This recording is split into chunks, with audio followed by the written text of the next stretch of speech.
This is a beehive right next to me. It's in my backyard, right by the plum tree and the pear tree, and we hope those little bees go up and pollinate our trees for us so we'll have fruit in the summer.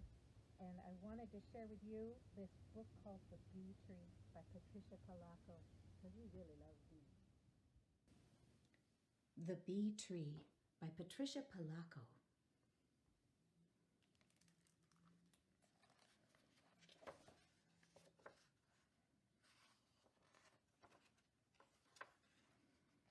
For Mary Ellen, my mother, who went on to become a teacher for 37 years, and for her childhood friends, Ole, Einar, and Mary Agnes Tundevold, with such love.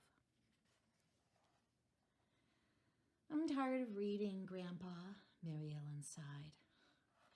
I'd rather be outdoors, running and playing. So you don't feel like reading, huh? Feel like running, do you? Then I expect this is just the right time to find a bee tree, he said, taking down a jar and putting on his lucky hat. What's a bee tree, Grandpa? Mary Ellen asked.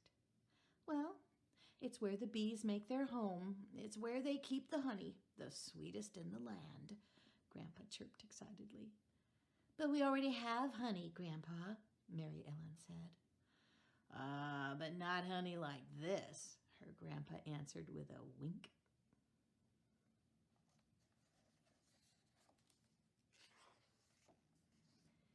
Mary Ellen and her grandpa put on their coats and went outdoors. They walked down past the hollyhocks to the garden and found bees gathering pollen from the flowers.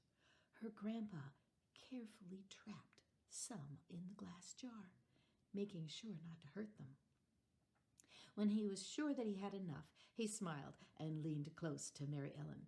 They'll take the pollen back to the hive to make it into honey, and we'll be right behind them. Then he slowly loosened the lid of the jar and let one single bee escape. It stayed on the mouth of the jar for a moment, flew straight up, and then buzzed toward the cornfield. Quick now, run, Grandpa called out as he began to chase the bee. Just then, Mrs. Govlock from down the creekway was walking baby Sylvester in his carriage. Mary Ellen and her grandpa ran by them. We're off to find the bee tree today, Grandpa shouted.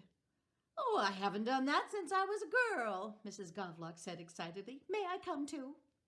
Grandpa motioned her to follow, and the three of them were off and running. Baby Sylvester laughed out loud as his carriage bumped and bounced through the rows of corn. Honk, went a goose as it waddled after them. As they came from the cornfield and crossed Dietz Junction, Einar Tundevold came around the bend on his squeaky old bike. Where are you going in such a hurry? He asked.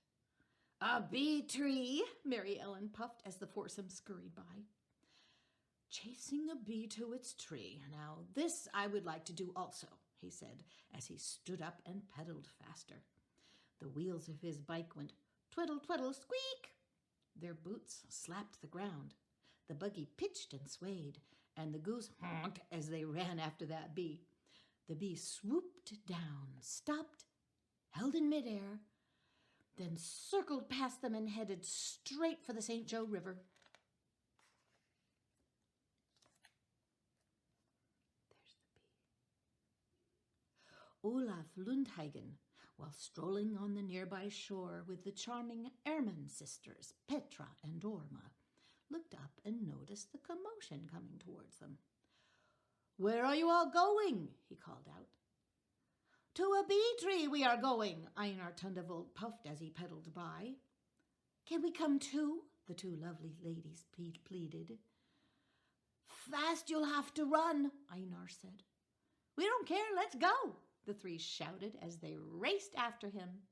Slap, bunk, honk, tweedle, tweedle, tweak, squeak, thump, they all went as they sped down the road after that bee.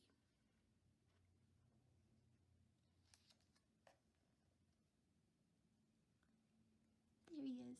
She Klondike Bertha Fitchworth, just back from an expedition in the Yukon, had car trouble next to the road.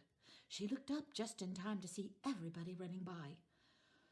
"You say you'll be after a bee tree?" she shrieked. "Zounds, that won't be easy, but eureka, what an adventure!" And she sprinted along behind them. The bee dipped and soared as it made its way out of sight. But Grandpa carefully let another one out, and the chase was on again. The noisy merry bunch galloped up over Bird Talkfellow Ridge, only to run smack dab into Fiduciary Longdrop's herd of goats. The goats bleated and bucked as the people clambered through them. "What ho!" Fiduciary called out. "You're going to scare me goats." "A bee tree!" a voice called back. With that, Fiduciary tooted his flute, and he and his flock joined the chase.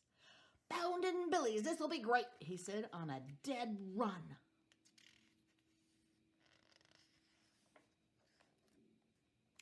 Three traveling musicians looked up just in time to see a thundering stampede of goats, buggies, people, and bikes coming straight for them.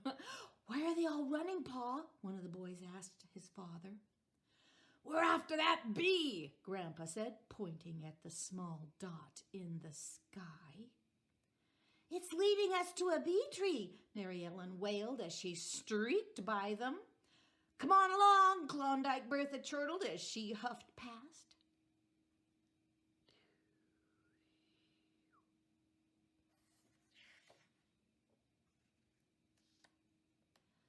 Slap, bump, bleep, honk, twaddle, twaddle, squeak, thump, they went as they ran.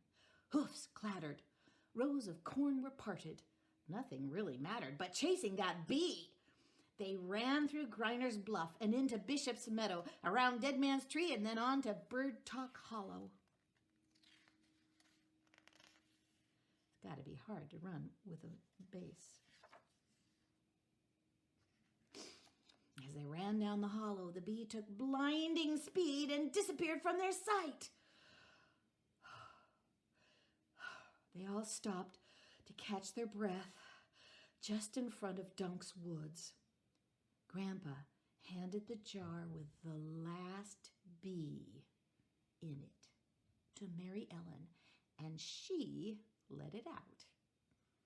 Sure enough, it flew straight and low right into Dunk's woods.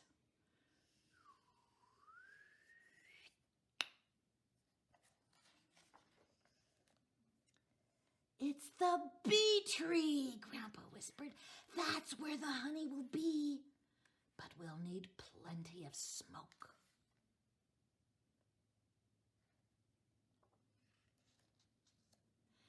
Everyone set about to build a smoke fire from twigs and damp leaves. When the smoke had quieted the bees, Grandpa balanced on Einar's bicycle and reached into the tree. As he pulled out small pieces of honeycomb, he dropped them into some of Baby Sylvester's spare clean diapers that Klondike Bertha was holding. Mary Ellen tied them into neat little bundles, and Mr. Lundhagen put them into the baby carriage. The musicians played merrily as the Ehrman sisters danced.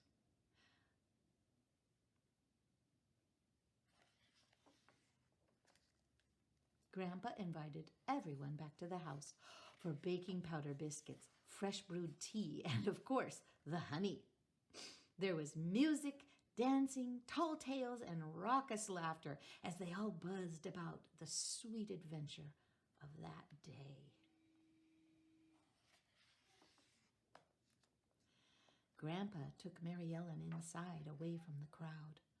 "Now, child, I am going to show you what my father showed me and his father before him," he said quietly. He spooned the honey onto the cover of one of her books. "Taste," he said, almost in a whisper. Mary Ellen savored the honey on her book. There is such sweetness inside of that book, too, he said thoughtfully. Such things, adventure, knowledge, and wisdom. But these things do not come easily. You have to pursue them. Just like we ran after the bees to find their tree, so you must also chase these things through the pages of a book. Then he smiled and hugged her.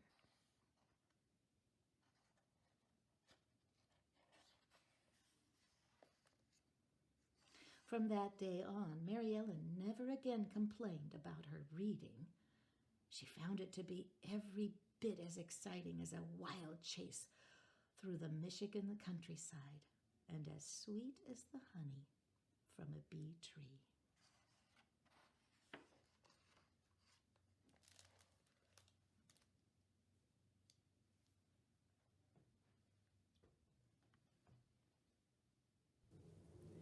Thanks for listening to the book, and I hope the next time you have a little taste of honey, you remember Mary Ellen and her story.